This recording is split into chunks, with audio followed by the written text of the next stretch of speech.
আজকের গল্প তিন ফলের ঘরে হিরে জহরত। এই নাও টোনা, বাজারের ব্যাগ। বাজার করে নিয়ে আসো তো, ঘরে তো কোনো দানা পানি নেই। মেয়েটা যে এক্ষুনি খেলা শেষ করে চলে আসবে। তুমি জানোই তো এখন বনে কোনো কাজ কাম নেই, সবাই ঘরে ঘরে বসা। এখন তুমিই বলো তো, হাতে কোনো টাকা পয়সা না থাকলে কি করে বাজার নিয়ে আসবো? টোনা, এভাবে কি সংসার চলে বলো তো? দুদিন থেকে তো তুমি আর আমি না খেয়ে আছি, আর মেয়েটা বিনা পায়রার ঘর থেকে খাবার ধার করে এনে খাওয়াচ্ছি। সেই ধারগুলো তো শোধ করতে হবে নাকি? আর পাখিদের বাসায় কাজ করতে চাইলে তো তুমি কাজও করতে দাও না। না না টুনি, আমাদের যতই কষ্ট হোক না কেন, তবুও তুমি পাখিদের বাসায় কাজ করবে না। এতে আমার যা মান সম্মান আছে একেবারে ধুলোই মিশে যাবে। হ্যাঁ, সেটাই তো। তুমি থাকো তোমার সম্মান নিয়ে। শুনেছিলাম তোমার বাপ দাদারা নাকি জমিদার ছিলেন, অনেক ধন দৌলতের মালিক তারা। কিন্তু এখন দেখো, জমিদারের জও নেই, খালি বাসাটা ছাড়া। টোনা আর টুনি যখন কথা বলছিল তখন ছোট টুনটুনি তুলি চলে আসে। বাবা মা, তোমরা একসাথে বসে আছো, ভালোই হলো। মা, ও মা, জানো কাকলি মাসি না কুকির জন্য কি সুন্দর একটা নেকলেস এনেছে। আমার না ওই নেকলেসটা অনেক পছন্দ হয়েছে। মা, তোমরা কি আমাকে অমন একটা নেকলেস কিনে দিবে? মারে, আমরা যে অনেক গরিব, তোকে আমরা এত দামি নেকলেস কি করে কিনে দিব বলতো? কদিন ধরে বাজার করার মতো কোনো টাকা পয়সাই নেই হাতে। হ্যাঁ রে মা, তোর মা একদম ঠিক কথা বলেছে। আমাদের মতো গরিব লোকের কোনো শখ থাকাই ভালো না। ও বুঝেছি, আমার ইচ্ছে তোমাদের কাছে কোনো দাম নেই, তাই না? আসলে তোমরা আমাকে ভালোই বাসো না। এই কথা বলে ছোট তুলি বাইরে চলে যায়। আর মেয়ের এমন কথা শুনে টোনাটুনি অনেক কষ্ট পায়, কিন্তু তাদের কিছুই করার ছিল না। এভাবে তুলি সবসময় কিছু না কিছু চাইতো, আর না এনে দিলে কান্নাকাটি করতো। বাবা, ও বাবা, আমাদের বনে কুয়োর কাছে যে বড় একটা আম গাছ আছে না, সে গাছে অনেক বড় বড় আম ধরেছে। আমাকে তুমি সে গাছে পাকা মেনে খাওয়াবে? খাওয়াতেই হবে কিন্তু। আমি আজ এক্ষুনি আম খাবো। আমার আম খেতে অনেক ভালো লাগে। যাও বাবা, আমার জন্য ওই গাছ থেকে আম এনে দাও। ও বাবা, দাও না, বাবা এনে দাও। মেয়ের এমন আবদারে টোনা রাজি হয়। তখন টুনি বলে, না টোনা, তুমি যেও না, ওই গাছ যে অনেক বড়।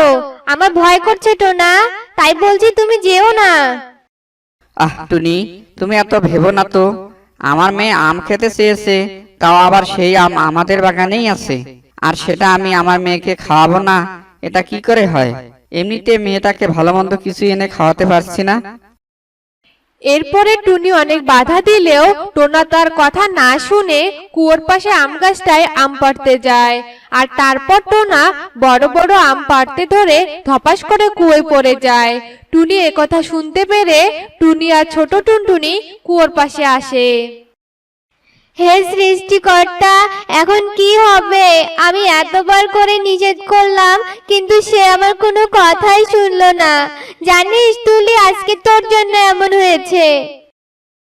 মায়ের এমন কথা শুনে তুলি অনেক কষ্ট পায়, আর অনেক কান্নাকাটি করার পর মা মেয়ে বাসায় চলে যায়। অন্যদিকে টোনা কুয়োতে পড়ার সাথে সাথে অন্য দেশে চলে যায়। সেখানে যেতেই টোনা দেখতে পায় তিনটি ফলের বাড়ি।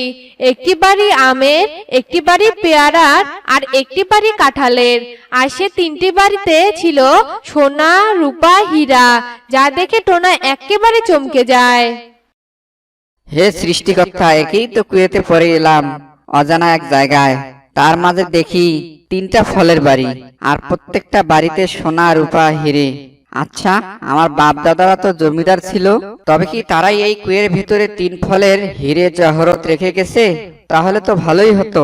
আমি বরং তিন ঘর থেকে কিছু হিরে, সোনা, রূপা নিয়ে বাড়িতে যাই। আমাকে একটুও লোভ করা যাবে না। এইসব বলে টোনা তিন ঘর থেকে কিছু হিরে, সোনা, রূপা নিয়ে বাইরে চলে আসে আর বাড়ি ফিরে যায়। আহা, তোমরা মা মেয়ে এমন করে কাঁদছো কেন? আরে দেখো আমি ফিরে এসেছি, আর সাথে আরো কত কি নিয়ে এসেছি।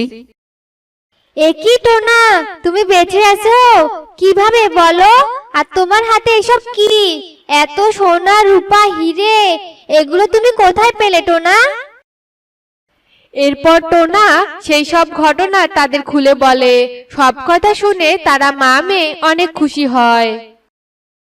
ভালোই হয়েছে বাবা, এখন থেকে আমাদের আর কোনো অভাব থাকবে না।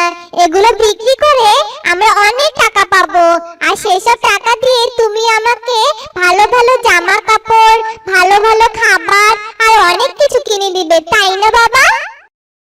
এরপর থেকে টোনা প্রায় সেই 3 ফলের বাড়ি থেকে তার যতটুকু প্রয়োজন ততটুকু করে হিরে সোনা রূপা নিয়ে আসতো, আর সেগুলো বিক্রি করে অনেক টাকা রোজগার করত। আর তখন থেকে তারা সুখে দিন কাটাতো। এইভাবে বেশ কিছু দিন কেটে যায়। অন্যদিকে টোনাদের এমন উন্নতি দেখে কাকলি বেশ চিন্তায় পড়ে যায়। কি ব্যাপার, টোনারা তো অনেক গরিব ছিল, তাহলে হঠাৎ এমন কি হলো যে ওরা এত তাড়াতাড়ি বড়লোক হয়ে যাচ্ছে? মনে হচ্ছে কোনো গন্ডগোল আছে, আজই ব্যাপারটা আমাকে দেখতে হবে। এরপর কাকুলি কাক টোনার ওপর নজর রাখতে শুরু করে, আর সে টোনাকে কুয়ো থেকে স্বর্ণমুদ্রা আনতে দেখতে পায়। সে কি, তাহলে এই ব্যাপার, তবে ভালোই হলো।